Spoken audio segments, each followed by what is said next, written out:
Okay, so it's my great pleasure to announce our speaker for today, Megan Bryson, who is Assistant Professor of Religious Studies at the University of Tennessee at Knoxville. She comes to Tennessee by way of Stanford University, where she did her PhD in the Department of Religious Studies. Her research focuses on Chinese Buddhism, but specifically Chinese Buddhism on the borderlands in Yunnan, in the Dali area, among the Bai people. So she's published widely in a broad range of journals, and her book, Goddess on the Frontier, Religion, Ethnicity, and Gender in Southwest China, just came out from Stanford University Press this year, right? Last year? Okay, last year. So her talk today, as you can see from the title here, is The Limits of Chinese Buddhism, Protecting the State in the Dali Kingdom, 937 to 1253. Please join me in welcoming Megan Bryson. All right. Thank you, Ben, for that introduction. I'd like to thank the Center for Chinese Studies, Ben Brosey for the invitation, and Ina Schlorf for all the work she's done in putting this together. So Ben said that I studied Chinese Buddhisms in the borderlands, but one of the things I'll be doing in this talk is sort of pushing this idea of Chinese Buddhism as it relates to the Dali Kingdom. So in 1998, Charles Orszag published a monograph titled Politics and Transcendent Wisdom, the Scripture for Humane Kings in the Creation of Chinese Buddhism. So as the title indicates, Orszag sees the Humane Kings scripture as a key text in the formation of a distinctively Chinese form of Buddhism. The earliest version of this text was written in the 5th century under the Tuobao Wei dynasty, which was from 386 to roughly 534. This period involved encounters with difference in the form of foreign monks and Buddhism generating nativist Chinese identities.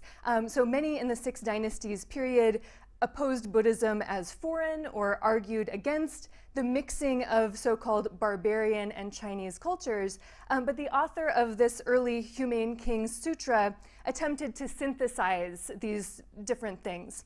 And Orszag claims that even the 8th century version of this text by the Indian Buddhist master Amoghavajra, which removed much of the Chinese content, still adopts numerological systems from China, systems of 5 and 9 that correlate to the 5 elements and 9 palaces of the pole star Taiyi, for example. So Orszag's study of this scripture is masterful, but I'd like to push back against this notion of Chinese Buddhism using some of the ideas that Orszag himself raises. This includes Jacques Derrida's concept of the trace, which rejects the idea of origins. The trace is a non-origin that constitutes the idea of an origin. So there is no original experience, which is how Orszag is talking about it, only a dialectic of experience and then its routinization. So for what I'm talking about, I'm arguing that there's no original Chineseness, only the dialectic of Chinese and non-Chinese. So Orszag also cites Derrida on Levi-Strauss's blind spots, these places where the unthinkable makes conceptualization possible. So that's which is seen as being out of the realm of conception. That which can't be thought is actually that which makes it possible to conceive of certain categories. So I suggest then that conceptualizing Chinese Buddhism only works when its category violations, that is, those places where it seems to blur, are cast into the realm of the unthinkable. And that includes polities like the Dali Kingdom that don't fit into these categories well. And so then I suggest that the Humane Kings Sutra is a trace rather than an origin of Chinese Buddhism. So it deconstructs the category even as it constitutes this category. So don't worry, I'm not going to be doing a deconstructionist literary reading of the Humane Kings Sutra. Instead, I aim to illustrate this through a more historically contextualized analysis. And we won't really be seeing Derrida come back for this talk, but since Orzech uses him in framing his study, I thought it would be useful to introduce this. So when talking about this idea of Chinese Buddhism, I think it's important to first address the stakes of this issue. I think most scholars would not double down on the category of Chinese Buddhism as denoting a phenomenon out there in the world. But even so, most of us still end up reifying it, treating it as a thing in how we frame our scholarship. So it has significant discursive power in shaping the field, how we frame our work, what kinds of questions we ask, as well as the kinds of sources that we consider.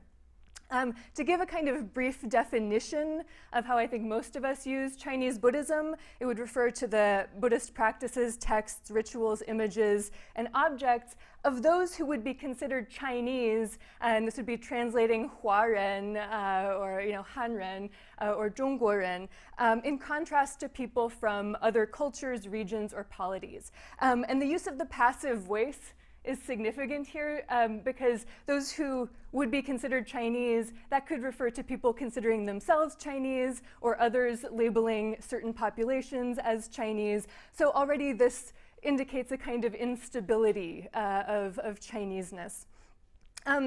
So I am very much aware that the boundaries differentiating Buddhism from other religions also break down, and it would be possible to do this kind of talk in a way that focused on the kind of boundaries or limits of Buddhism.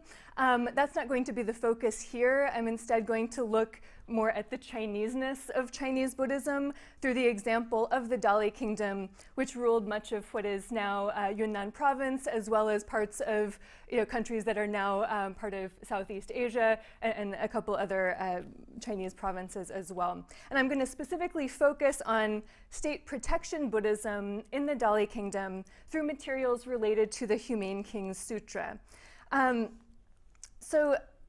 And before we get to this, I'd like to further consider what we gain and lose by talking about Chinese and China prior to the modern nation state. I believe that Chinese Buddhism does have heuristic value in encapsulating complex phenomena in a simple phrase.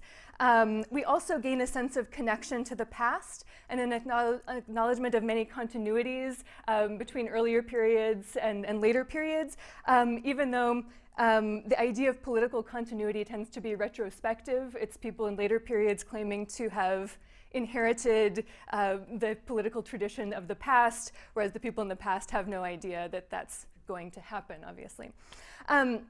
It also has discursive weight. So this is, I think, the tricky area, that there is a concept of Chineseness in history. There are terms like hua, huaxia, that I think can be translated as Chinese.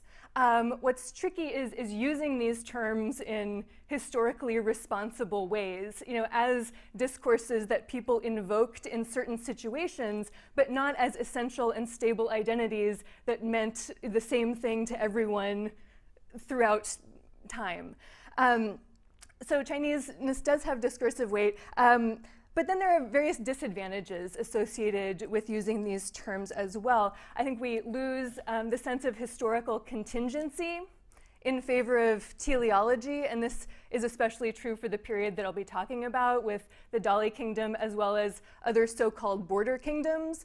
If they don't survive as nation states, they effectively disappear in these categories. There's also the problem of overly privileging outsider or edict categories over the emic insider categories.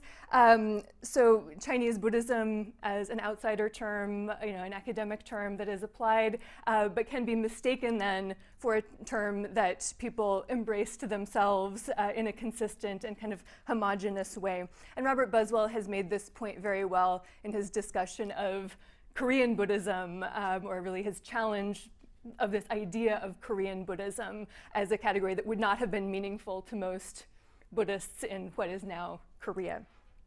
And then finally, Chinese Buddhism erases the diversity, especially in this period, of the many polities that haven't survived as nation states, the Liao, the Jin, the Xixia, and the Dali Kingdoms. And I would suggest that the concept of Chinese Buddhism also contributes to an overly homogeneous view of what we consider to be China itself, that obviously as a large territory, the Song dynasty includes a huge amount of diversity within it, and just using the term Chinese Buddhism tends to erase that diversity as well.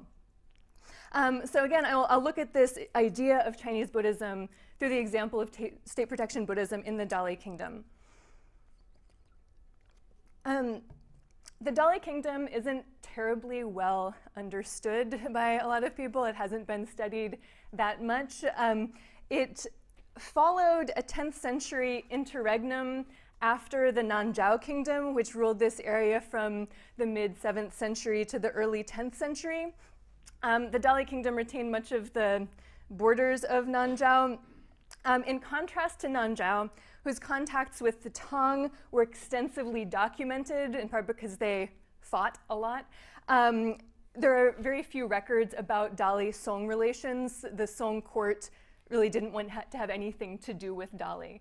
But what does survive from the Dali Kingdom are Buddhist materials. So I'm going to give a quick overview of Dali Kingdom Buddhism before talking about the Humane Kings Sutra itself. So most objects, texts, images from the Dali Kingdom are familiar. They're trans-regional items. So textually, we have the Lotus Sutra, Heart Sutra, Diamond Sutra, and many more. In terms of Buddhas, Bodhisattvas, Guanyin, Vairochana, Amitabha are all important figures. We also find reliquaries, vajras, daggers that are found in many different areas. At the same time, Dali Kingdom Buddhism also has distinctive deities and texts. So I included these images pretty last minute just because I thought it would be helpful to have some examples of what these figures look like. So there's a specific form of Guanyin called Atsoye Guanyin, or Ajaya Avalokiteshvara, invincible Guanyin. There's also the god Mahakala Dahe Tianshen, who is worshipped throughout the Buddhist world, but was not as important a deity in Tang and Song Buddhism, for example, but he was extremely important in the Dali Kingdom.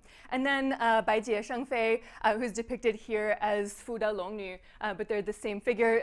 She is the focus of my book, so if anyone is interested in her, you can find out a lot more.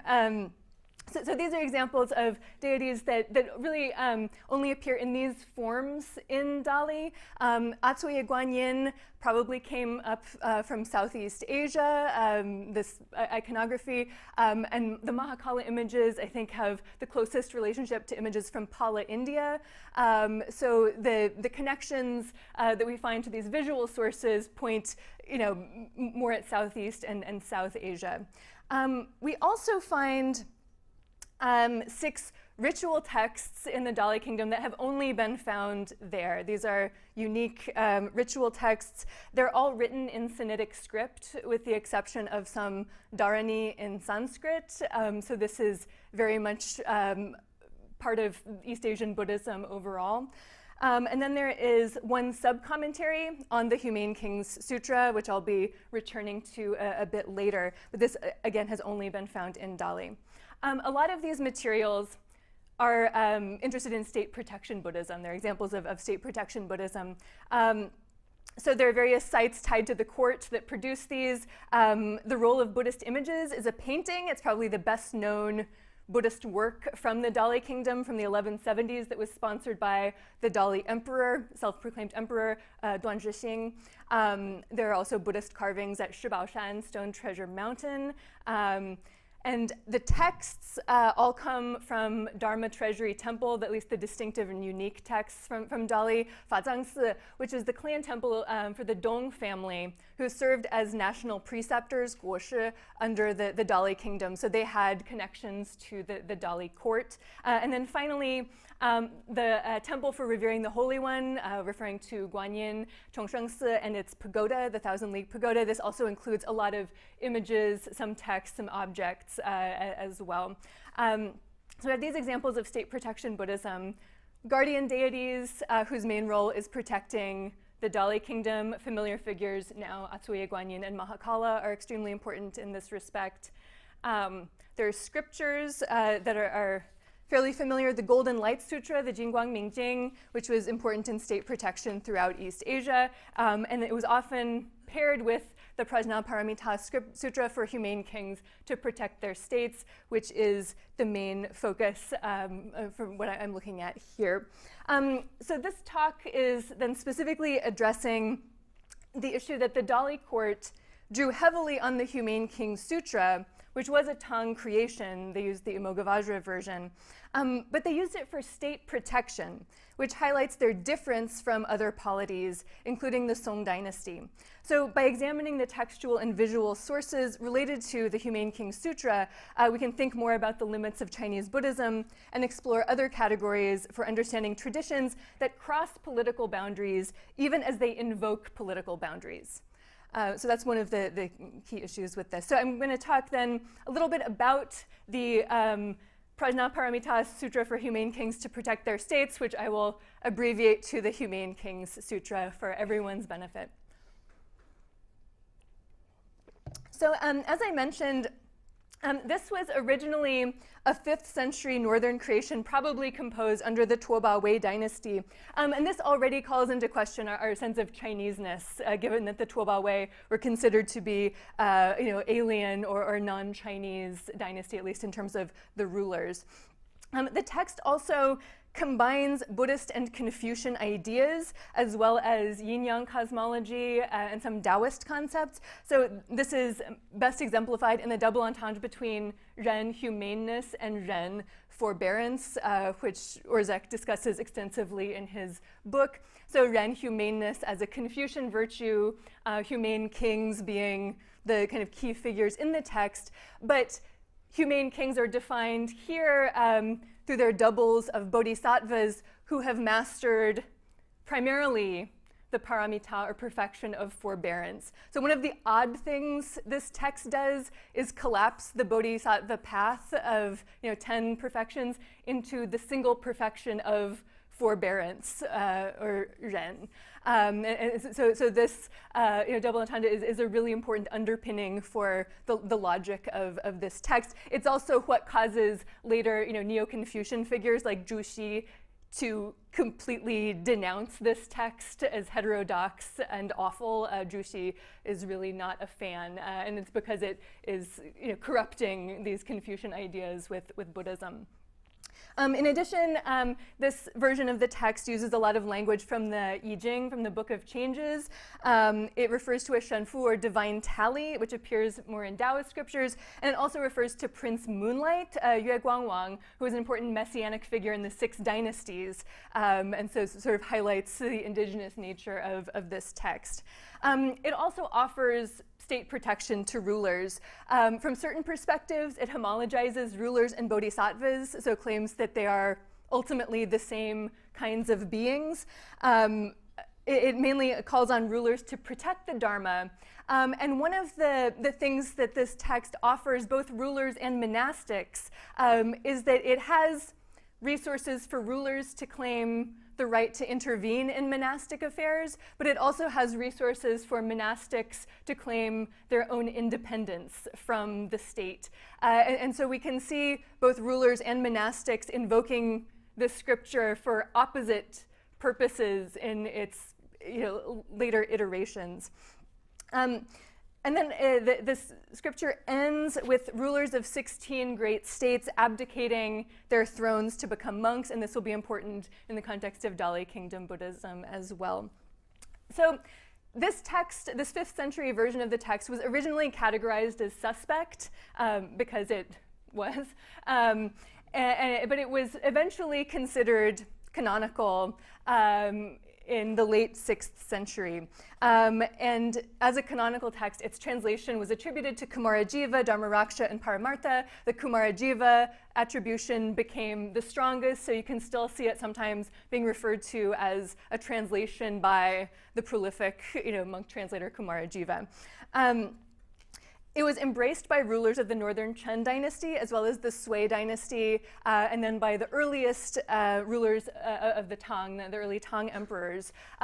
Interestingly, it was treated with suspicion by Liang Wuti, Emperor Wu of the Liang dynasty, who sort of rejected it as suspicious, even though he advocated the identification of the emperor and the bodhisattva from other perspectives through the bodhisattva precepts.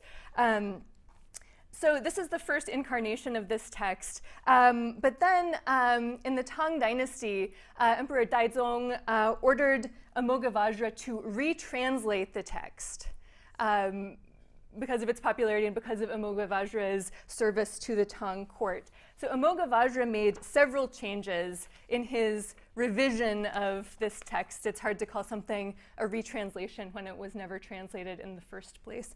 So one of the things Amoghavajra did was remove these obvious references to Confucian ideas, especially yin-yang cosmology. So all the language from the I Ching, the Book of Changes, goes away. Prince Moonlight goes away. He doesn't change the Humane Kings terminology because that's so central to the text, but a lot of the other obvious interpolations of what we might consider Chinese thought go away. He also revises it to fit an esoteric model. So the earlier version of this text presented a three-truth system that ended up being very popular among Tiantai Buddhists because it corresponded very well to their three-truth theory, but Amoghavajra changes it to two truths to make it align more with esoteric Buddhism. He also changes the identity of the 5 bodhisattvas in the earlier version of the text to be 5 Vidyarajas, brilliant kings. They're often wrathful manifestations. And then he attaches it to esoteric ritual manuals.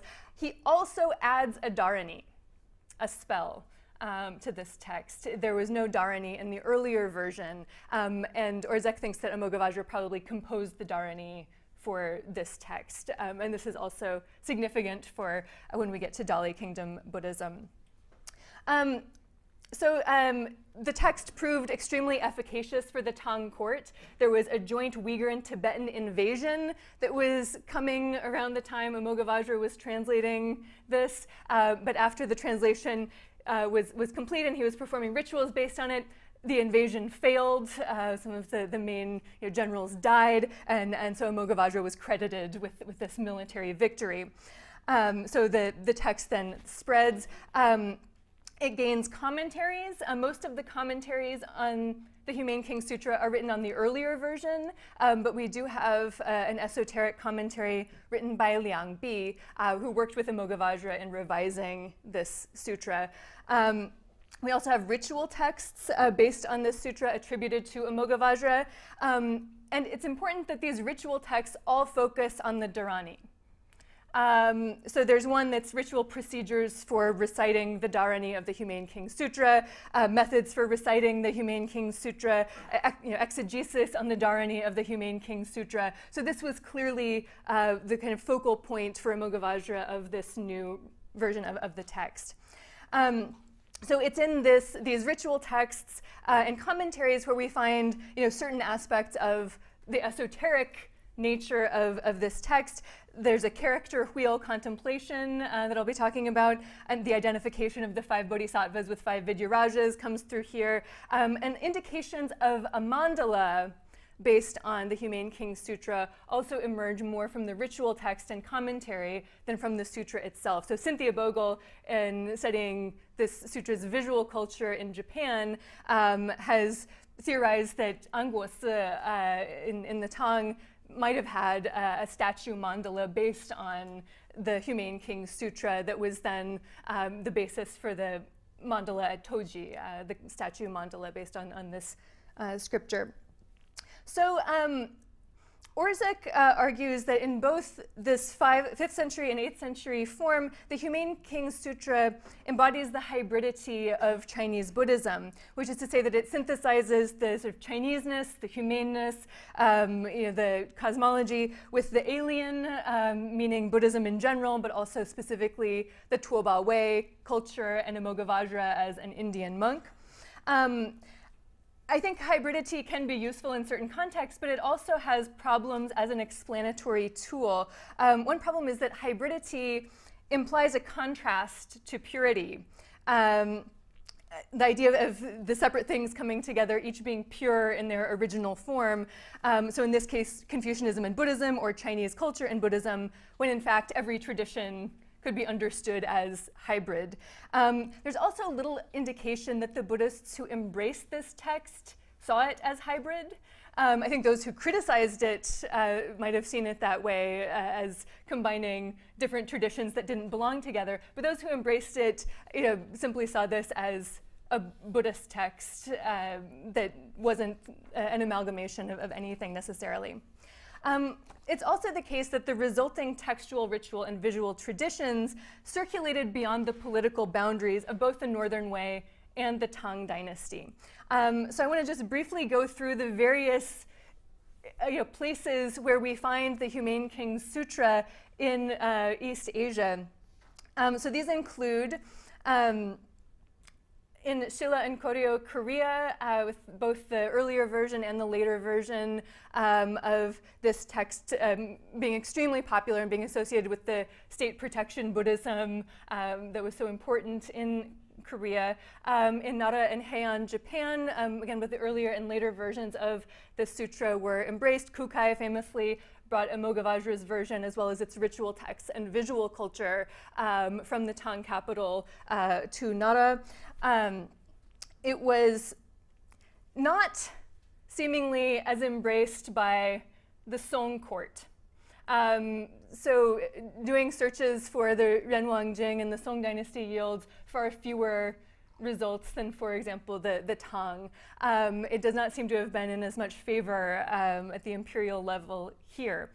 In contrast, in the so-called conquest dynasties of the north, it was fairly important. So the Khitan Liao, both the 5th century version and Amoghavajra's version were included in the Liao period carvings at Fangshan, the canon there. There's also a record about a Liao ruler giving a gift of a state-protecting humane king Buddha statue to a regional ruler.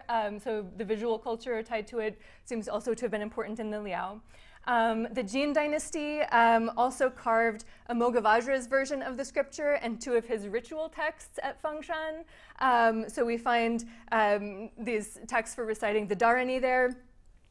In the Tangut Shixia dynasty, it was required for both Tibetan language and Chinese language ordinance to master.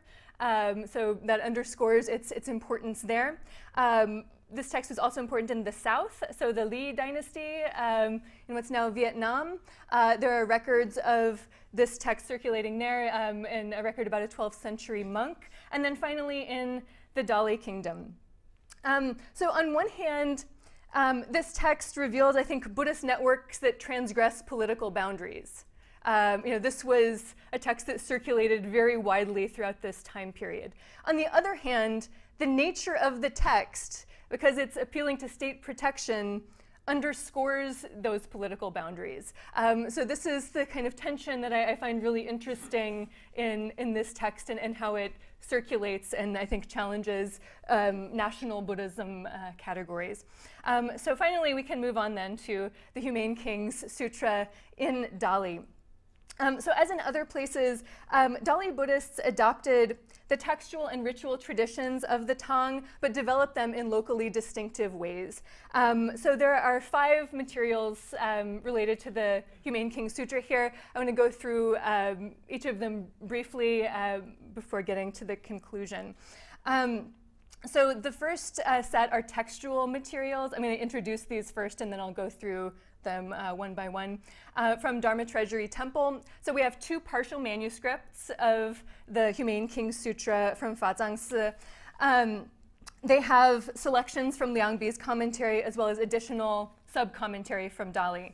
We also have the Compass for Protecting the State sub-commentary, Huguo Sinan Chao, which is based on Liang Bi's commentary.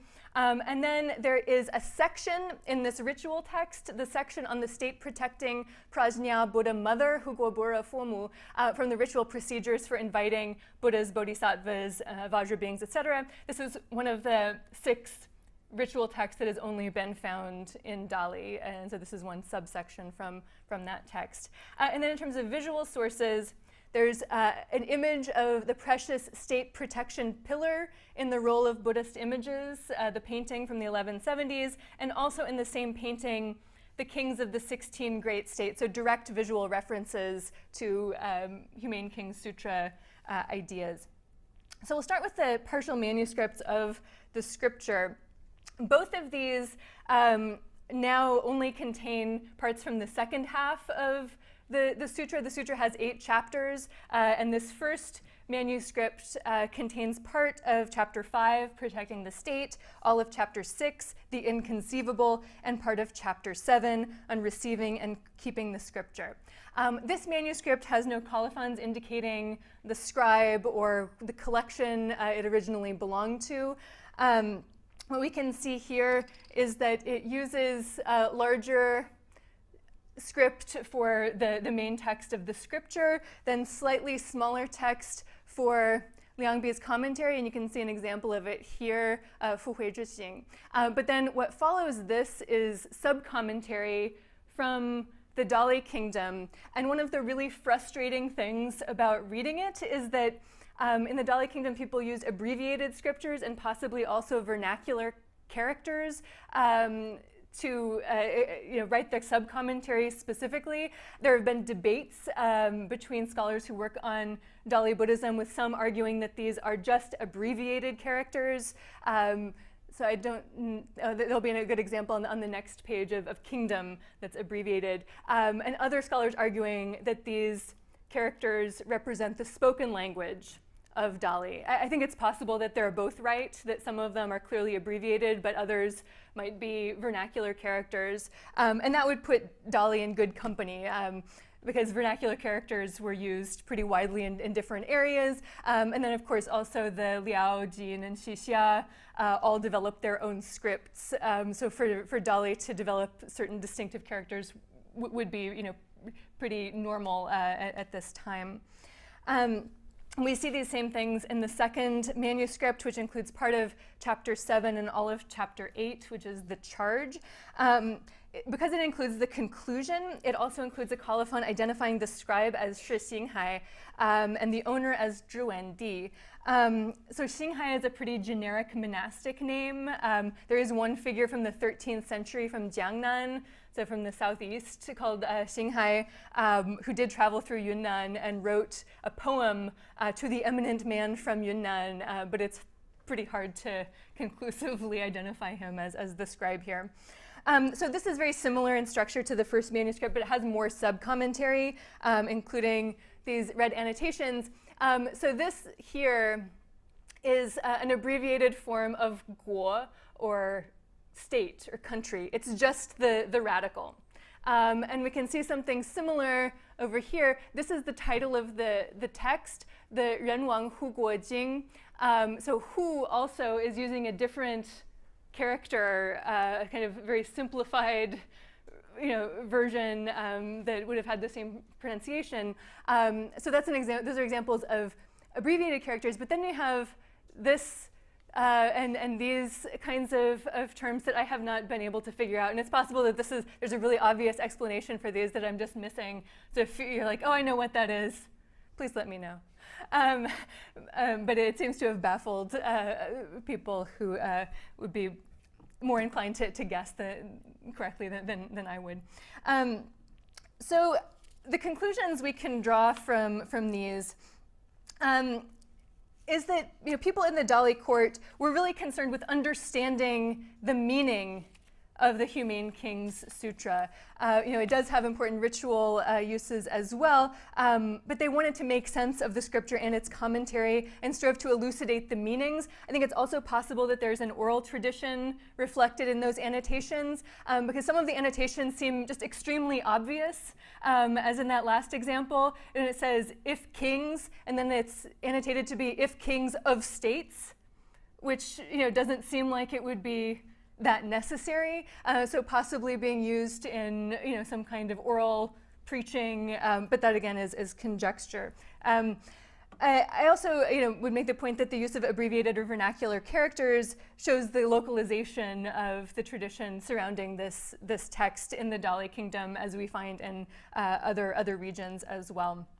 So there's some similar issues that come up in the sub-commentary to this text, where we also see a desire to understand not just the meaning of the scripture, but also Liang Bi's commentary on it. And in fact, this sub-commentary doesn't include any main text from the scripture itself. It's only the commentary that's glossed.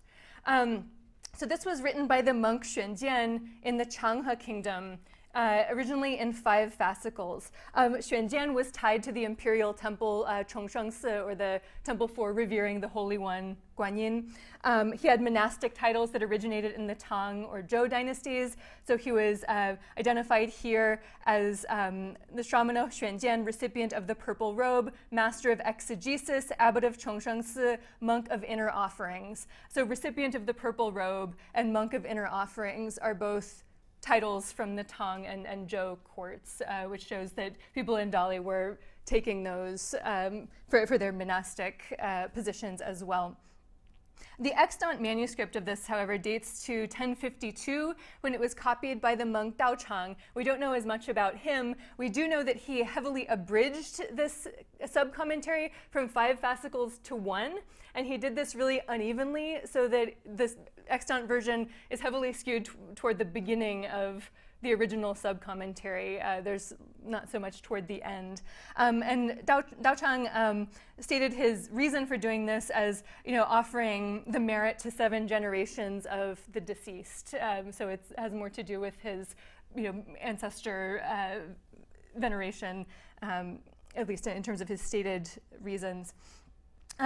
This is a text that draws on a lot of different sources. So Xuanjian was pretty widely read.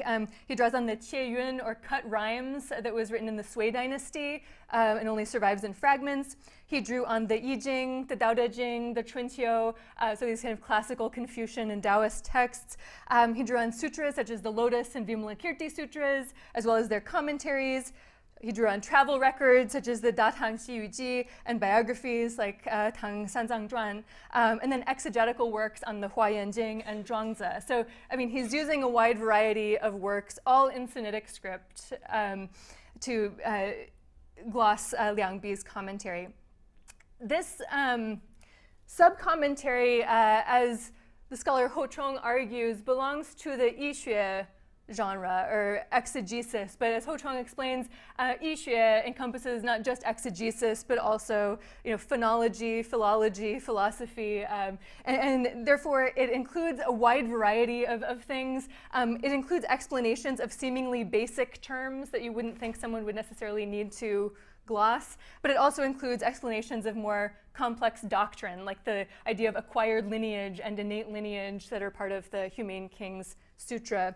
It includes narratives about Sri Lanka, about the early Buddhists, about King Ashoka, and along those lines, it's very interested in statecraft. So in addition to Ashoka, there's an entry on Liang Wudi as a kind of ideal Buddhist ruler, but there are also entries on the legendary sage King Yao, as well as entries on the first 8 emperors of the Tang dynasty, in which it is explained that the female emperor Wu is not to be included in this.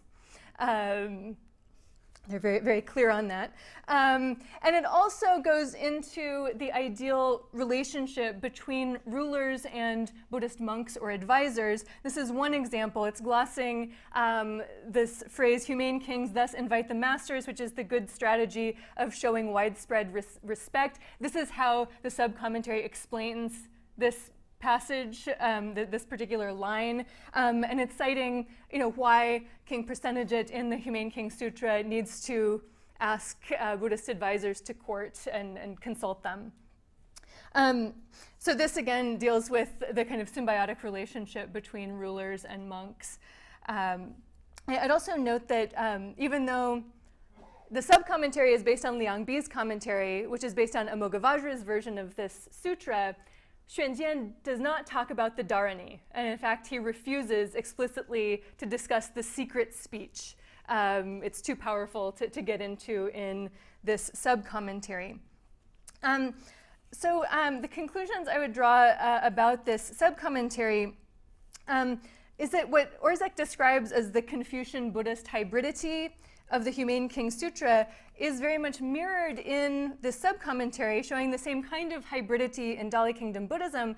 But as I mentioned before, there's no indication that Dali Buddhists perceive this text as combining disparate traditions. There's no evidence in Dali that Buddhism faced any challenge from those who identified, more strongly as Confucian or Taoist. Buddhism seems to have had a pretty privileged position there. And so the same issue, this question of hybridity, also obtains for how we make sense of the next example, which also draws on Tang sources but is in a different genre. So the state-protecting Prajna Buddha Mother section features the Dharani that Xuanjian refused to talk about. And here we also have a shift to ritual practice. This passage doesn't discuss kingship in the way the scripture commentary and sub-commentary do. It instead gives specific methods for enhancing state power. So the goal of this section is eradicating the 3 hardships and 7 calamities, which is one of the promises the Humane Kings Sutra makes overall. During the contemplation ritual, the practitioner identifies with the Buddha Mother, but is performing the ritual on behalf of the donor. So if we're thinking about this in relationship to kingship, the king himself is probably not the one who is performing this ritual, but rather has hired a ritual master to do this on his behalf, on behalf of the state. The contemplation ritual draws on both one of the ritual texts attributed to Amoghavajra based on the Humane Kings Sutra and also on Liang Bi's commentary. So even though this text has only been found in Dali, it's drawing on texts from the Tang. One of the really distinctive things about this text is its illustration of this Dharani wheel, which according to the text should be spread out on the altar as part of the contemplation. This Dharani corresponds to the text of the main Dharani from the Humane Kings scripture. So I'll just read a little bit of the translation of this section. So imagine that a gold letter hum changes into a golden mandala with 38 teeth and 3 layers. The outer layer has 16 teeth, the second layer has 12 teeth, and the inner layer has 10 teeth. And so then next, the outer layer rotates to the right to display the 16 letters, starting with jna at the bottom here and then going all the way around. Next, the second layer rotates to the right with the 12 letters Arani Karani, Aranu Karani. Then the third layer rotates to the right to display the 10 letters Mahaprajna Paramita Svaha. Next, imagine that in the center of the 10-letter wheel, a gold letter D becomes the 16 assemblies of the Mahaprajna Paramita Sutra, which merge with the 16 letters, absorbing the 16 letters into the 12 letters, which become 10 letters, which are absorbed into a single letter. So this illustration includes some of the Sanskrit letters of this Dharani. The characters on the outer wheel, the outer rim here, they're abbreviations of the terms in the Dharani. So I was initially really confused because if you try to read it together, it doesn't make any sense whatsoever. But if you look at the full Dharani, you can see how it corresponds. And we'll see an example of this later. There's no other Sanskrit version of this Dharani that I know of. There's a reconstruction of it by Hata Yukio in Shingon Jiten. But as far as I know, the only Sanskrit versions of this Dharani appear in the Dali Kingdom. So the conclusions that we can draw from this is that the state protection ritual in Dali still is drawing on Tang precedents. However, we can also show how Dali court Buddhists adapted these rituals to their own needs in compiling this larger ritual text, the ritual procedures for inviting Buddhas, Bodhisattvas, Vajra beings, etc. So we're seeing the formation of a distinctive regional and state protection tradition based on these Tang sources. All right, so as the talk goes on, we're getting to more images, which I hope will be welcome. So move on into the painting, the role of Buddhist images from the 1170s. So there's significant overlap between the deities invoked in the ritual procedures text and then the images that we see in this painting. The painting, again, was sponsored by the Lijian Emperor Duan Zhixing in the 1170s, and its overall message is that Dali is a Buddhist realm. The Dali rulers present themselves as the heirs to the Nanzhao Kingdom's Buddhist mandate, said to have been conferred by the Bodhisattva Atsuye Guanyin. This conferral of a Buddhist mandate is represented in images and text in the Nanzhao Tuzhuan from 899, which is the illustrated history of Nanzhao. And so several scenes from that are reproduced pretty much directly in the role of Buddhist images. We also find a scene of all the Nanzhao kings with 11-headed Guanyin in the role of Buddhist images. So in addition to these specific references to Nanzhao rulers, there are a lot of visual references to Chakravartins, or wheel-turning kings, these Buddhist monarchs. A lot of them show up with their 7 precious things. And then finally, the direct citations of the Humane Kings Sutra in the Precious State Protection Pillar and the Kings of 16 Great States. So the Precious State Protection Pillar is a visual representation of a pillar. It's featured alongside the Precious Heart Sutra pillar, so there's a doubling here. This text on the left features the Dharani from the Humane Kings Sutra. It's the same thing, and I wanted to include Hata Yukio's reconstruction here. This Dharani goes down to a little over halfway, so it ends here. What follows from it is something that Alex Wayman described as incomprehensible. It's too corrupt to make sense of, but the first part is definitely the Humane Kings Sutra Dharani.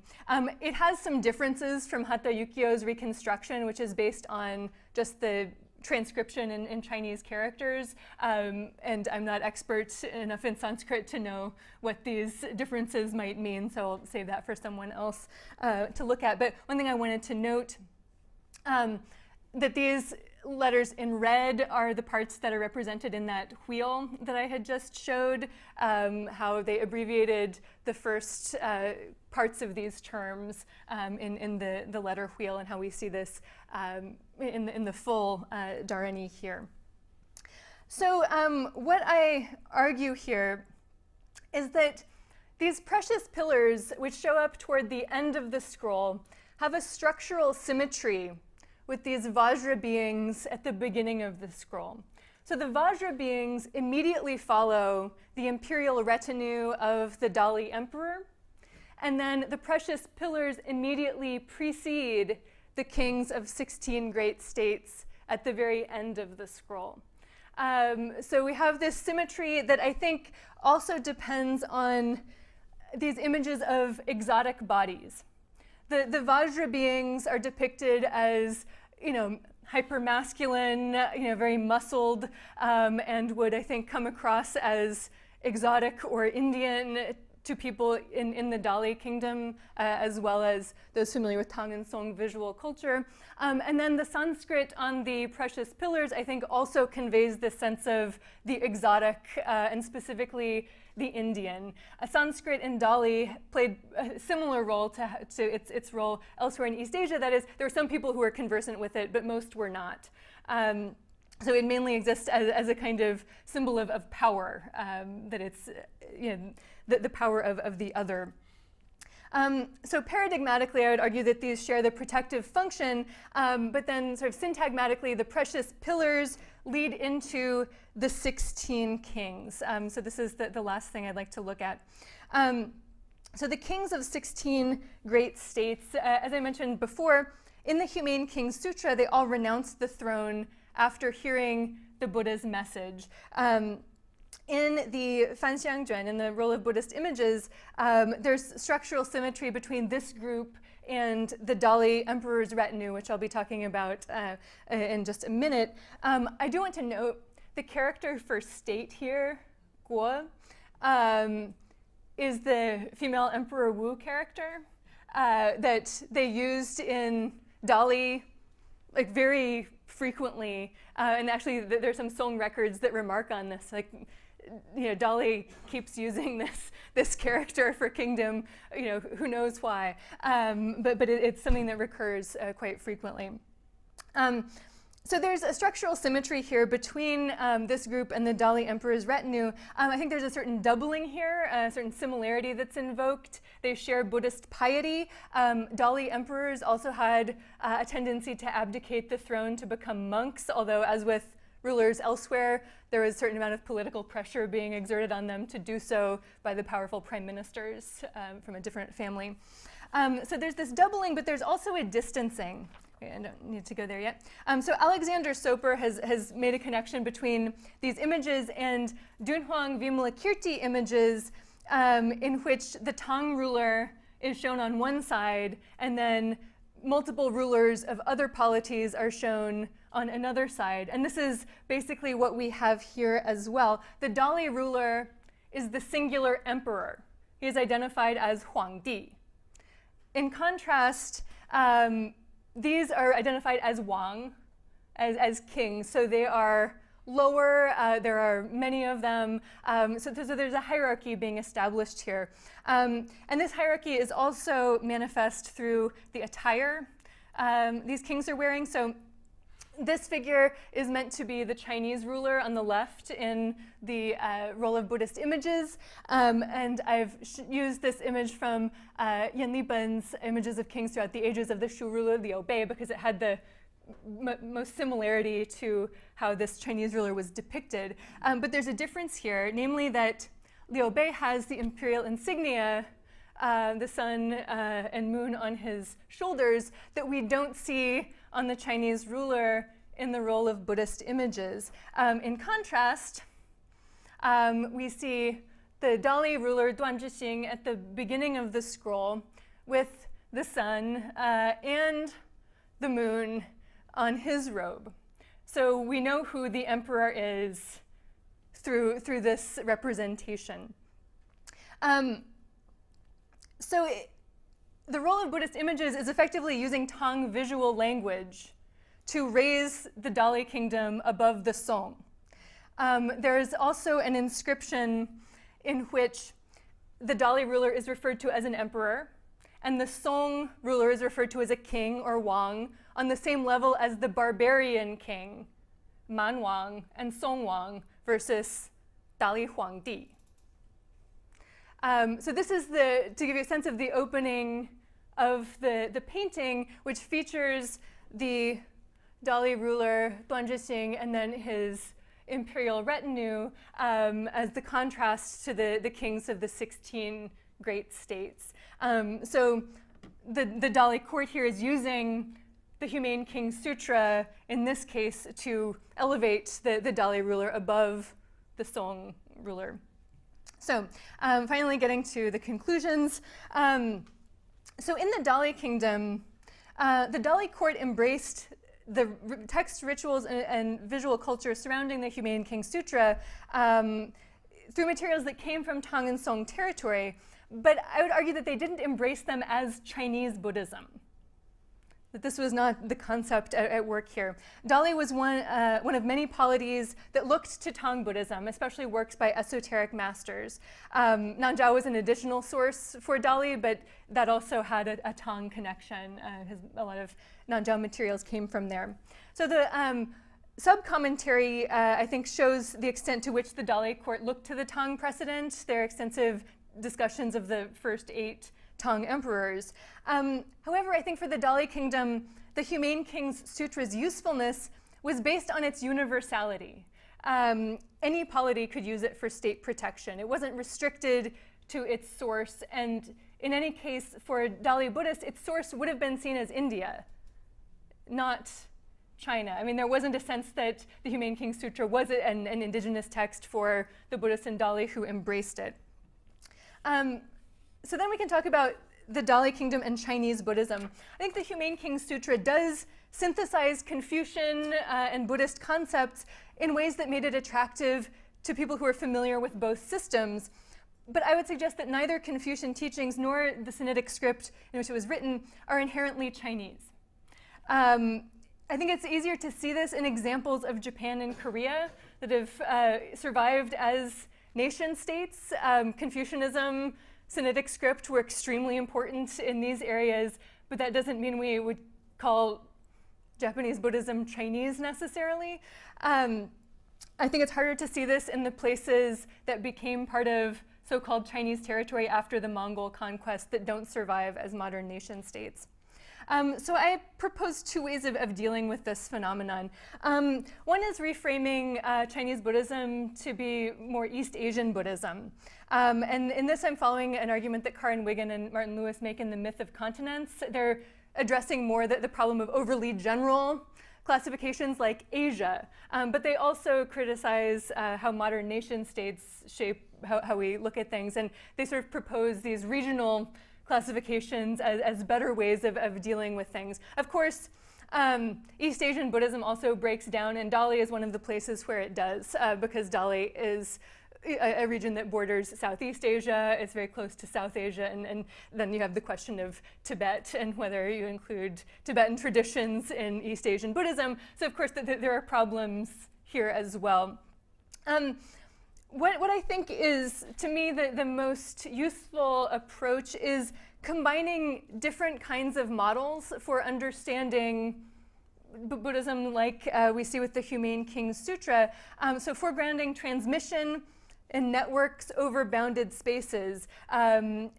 This involves, for example, examining the Humane Kings Sutra in its regional variations without relying on an idea of an original text or an original tradition that it grows out of. But at the same time, I think it's important to still acknowledge the discursive significance of bounded spaces as we see in state protection Buddhism. The idea of polities, the kind of imagined communities of these states, I think are still important in how we think about state protection Buddhism, but I think that combining or juxtaposing these two kinds of models on one hand helps to kind of undermine any claim to universality for a single model. It sort of shows the relative nature of the models themselves, but it also allows us to think in different ways, in a networks way, but also acknowledging the idea of bounded spaces. So I look forward to your questions and comments on this issue, and I appreciate your time. Thank you.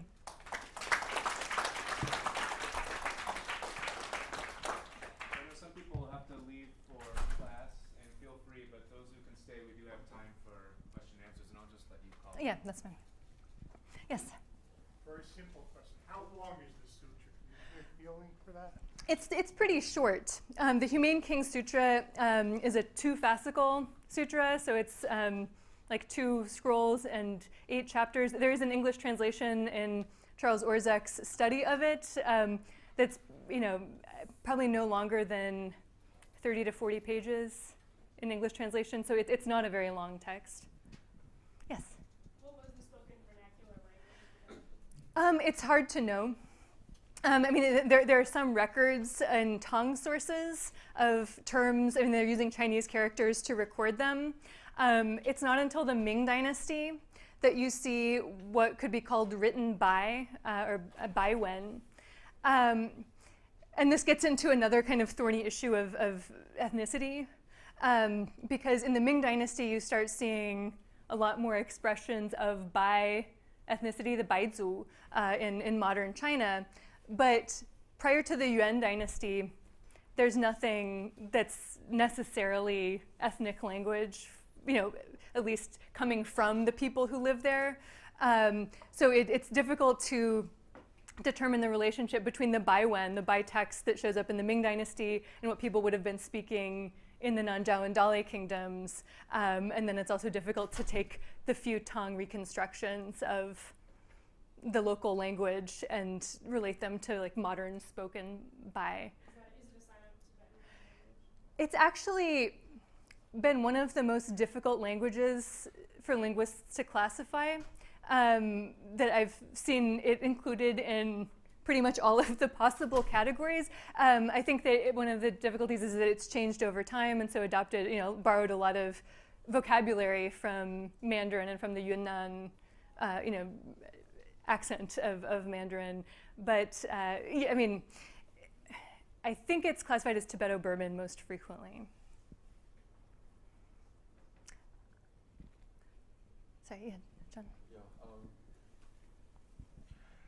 how early do you think that this Buddhism, the Humane Kings Sutra Buddhism, as you describe it, entered into, I assume, into Nanjiao? Probably, yeah. And how early? 7th, 8th, 9th century? Our earliest dated materials for Buddhism in Nanjiao are from the 9th century. And I would guess it probably came in then as well. So relatively late in Nanjiao. Then. Yeah, I mean, there's one, I think, late 7th century funerary inscription for a Tang and Zhou official who was stationed in Dali, but who lived closer to what is now Kunming. And it includes images from the Lotus Sutra. So it's possible that people were familiar with Buddhism in Nanjiao earlier. There are some carvings from Weishan, which was the kind of homeland of the Nanjiao kings. So it might be earlier, going back to the 8th century, but it really only shows up definitively in the 9th. Certainly as a state project, it seems to be later. Yeah, yeah. Yeah, you're welcome.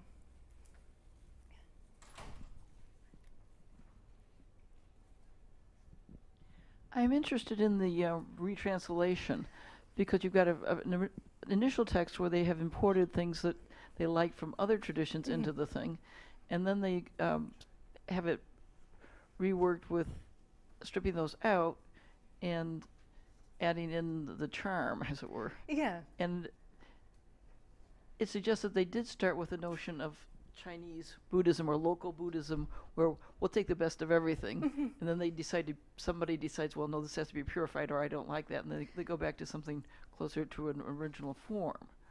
Yeah, I think that it's an interesting question of what compelled Emperor Daizong to commission this retranslation, and it's possible that Amoghavajra himself was the one who wanted to do a revision of it because he probably noticed the Chinese content there because he was coming from India, so he would have been much more attuned to these terms that he wouldn't have seen elsewhere. So it's possible he said, oh, we can do this again. And I mean, what Amoghavajra does is really interesting because he gets rid of a lot of the really obvious Chinese content, but the fundamental Humane Kings category remains. He doesn't get rid of that. He doesn't get rid of this humane character, which is one of the most important iterations of Confucianism in the text. So he can only, I think, go so far even in revising it. But yeah, that's a very interesting question. Yes. Hi. I'm sorry. I have to apologize. I don't understand what you mean when you say Chinese Buddhism, because in my mind, there's no Chinese Buddhism. Yeah. There's only Buddhism, or the Buddhism text that's written in Chinese. Because in my mind, Buddhism is completely different from the traditional, Confucius culture. I think the way that Chinese Buddhism tends to be used in scholarship is to talk about the way that Buddhism changes when it gets to, I would say, the territory controlled by the Han Dynasty, for example, and the way that translation projects are undertaken in which Sanskrit or terms in Central Asian languages have to be translated into Chinese script. So the choices that are made there, and then the acculturation process that happens. I mean, the indigenous scriptures that are created. So I think, I understand your question to be that Buddhism is a universal tradition, and so why do we need to apply these categories of Chinese and Japanese? And I would agree with you that I think for most Buddhists throughout Buddhist history, that's how they would see it, that they wouldn't be concerned with things being Chinese or Japanese, that these are questions that interest scholars who are trying to define our field of study. I mean, if I go out and say I'm just going to look at Buddhism as a whole without any kind of regional specificity, then I could possibly look at anything and it would be very hard to finish my degree. I mean, so part of it is things that are sort of enshrined in academia, but I think you're also speaking to different perspectives between those who identify as Buddhist and then those who study Buddhism from outsider positions. that we have different interests. And so my interest in this case is sort of looking at the problems with assuming the category of Chinese Buddhism, which I think is a problem in scholarship, but not necessarily an issue that would concern most Buddhists. So we can talk more about this later if you'd like to get into it more. Yeah, Erin. So I think this came up right at the end, but I think it's related to what you were talking about just now, which is the disaggregation of the cultural sinosphere and Sinitic writing, as it were, which I think in Japan is actually extremely complicated. So I'm wondering if you would just be willing to unpack that a little bit more, now at the end of your talk. No, I think that's a really good point, and certainly like even the term kanji betrays a sense of origin. There are two ways that I guess I could go with that. One is to challenge the kind of textual privilege that I think is part of the idea of a sinosphere. I think Buddhism has very philological origins where people are mainly focused on text. And so looking at Sinitic script as the thing that ties this region together, I think is useful in certain ways, but then I think it also ignores a lot of the visual material and oral traditions that develop, in their own separate ways. I think that I would say that there are certainly concepts of China as a source of a lot of culture in Japan, Korea, and the other, so-called border states that I'm talking about here. But I think that's also used in a very kind of discursive way. So the idea of China and invoking it in certain contexts and not in others. When nativist trends pick up, it becomes a negative, but in some periods it's more positively connotated. So I think that it still works if we keep it on that kind of discursive level. But I see the point you're making of, people not just renouncing the idea of Chinese Buddhism, even in Japan or Korea. Hi. So I'm not a specialist in China or East Asian Buddhism, so maybe this question's too naive in general, but I'm trying to get a better sense of the limits you're talking about. So with regards to this localization of the Humane Kingdom, Sutra, and Dali. So what are the limits that you're pointing to? And also, do the limits or a sense of limits change as the times and the audience change? Because in your talk, you've moved back and forth between the contemporary moment, right?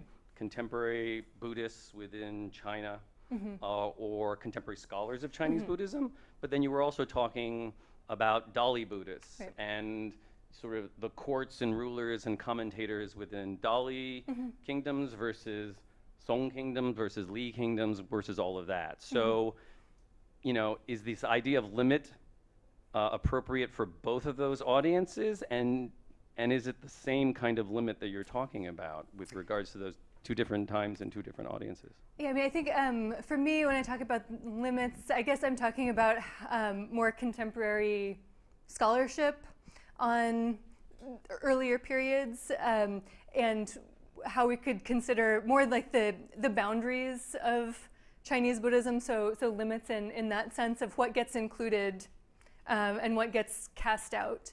And I think that, with the polities I was trying to give roughly contemporaneous regions. I was, of course, also talking about the Tuobao Wei and the Tang, and what I couldn't get into here are the ways that understandings of Chineseness change dramatically, from these different time periods to the next. In the Song, certainly the threat of the northern dynasties also generates ideas of Chineseness and what it means to be Chinese in contrast to these, foreign peoples. The issue tends to be different in Dali, I think, in part because it was not a conquest dynasty. It wasn't much of a threat to the Song at all. But I think because of that, it's also been left out. So I think what I'm interested in is how the assumed limits of Chinese Buddhism and what that entails lead to the erasure of certain traditions. And I think the Dali Kingdom is one of the places that tends to get cut away. It becomes a blind spot. I think the conquest dynasties also do to certain extents, but because they have inserted themselves more into this linear narrative of Chinese history, that they're more likely to be included than Dali. So that's how I understand the question of limits. Okay. All right. Do we have time for one more? Sorry. Okay. I'll answer really fast. Yeah, so my question is a little bit broad, so it's okay if you just want me to simplify the answer. I'm sorry about that. Just for looking for a little extra historical context. I wasn't aware of the Dali Kingdom's existence before coming here. It existed for roughly, 300 years, this kingdom existed. It ended in 1253. Yeah. What became of that area? Why did maybe the Dali Kingdom fall, and what became that area shortly after? And how did the Buddhism of that area shift? Because I imagine part of it, would eventually become what we know of as China, and then I think Nepal is in that area. Is there any text that you can point me to? So it is conquered by the Mongols in 1253. It falls pretty early, and so then becomes part of the Mongol Yuan dynasty. And after that, with the Ming conquest, it's also conquered by the Ming, and then eventually by the Qing as well, and then it becomes part of the Republic. The Buddhism changes, and a lot of people from the eastern parts of China move into the Dali region and bring their religious traditions with them. So the Buddhism that you see developing later, it still draws on some of these earlier regional Buddhist traditions, but it also incorporates these more recent introductions from the East. So that's a very quick response to what could be a very large question. Thank you again for your time.